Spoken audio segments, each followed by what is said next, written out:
অস্থির হয়ে উঠছে একের পর এক বিশ্ববিদ্যালয়। ছাত্র আন্দোলনে অচলাবস্থা বিরাজ করছে দেশের সর্বোচ্চ বিদ্যাপীঠগুলোতে। প্রবল আন্দোলনের মুখে এরই মধ্যে ৩টি বিশ্ববিদ্যালয়ের উপাচার্যকে পদ ছাড়তে হয়েছে। আরও কয়েকটিতে আন্দোলন চলমান।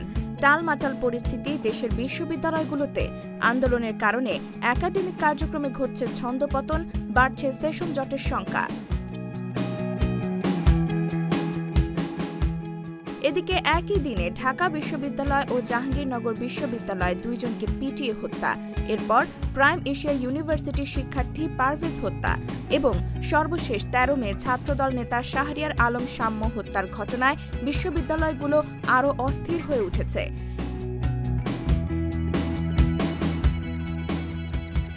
এসব ঘটনাকে কেন্দ্র করে ঢাকা বিশ্ববিদ্যালয়ের উপাচার্য অধ্যাপক নিয়াজ আহমেদ খানের অপসারণের দাবির পাশাপাশি দেশের বিভিন্ন বিশ্ববিদ্যালয়েরও উপাচার্যের অপসারণের দাবি উঠতে শুরু করেছে।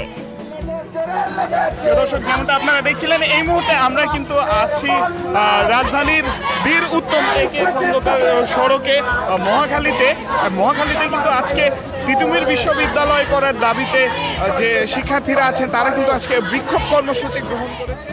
অন্যদিকে তিতুমির কলেজের নাম পরিবর্তন,